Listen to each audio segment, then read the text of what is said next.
Developments tonight and 3 important rulings affecting the freeway shootings case, including whether you have a right to know what's happening in court. ABC 15 had our lawyer in the courtroom fighting to keep the hearings open for the public and the media. ABC 15's Joe Bartels is live downtown. And Joe, how'd it go?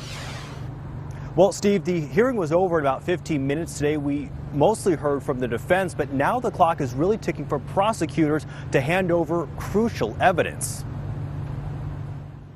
Another hearing for freeway shooting suspect Leslie Merritt Jr. This time, ABC 15 lawyers were involved. Judge Warren Granville deciding to keep the hearings public after the state wanted them sealed, but he warned about tainting the local jury pool. If we have to move this case to Parker, I'll find them the cost of my hotel room. Then the defense had its turn, asking for ballistic evidence. They have their expert in the DPS criminalist, and they're trying to get a second bite of the apple before we get our first bite, and they won't even give us the apple to take the bite.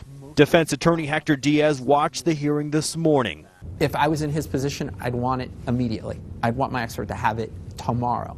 The judge set a hard deadline of March 4th for that to happen. Lastly, the governor's tweet about the shooting case.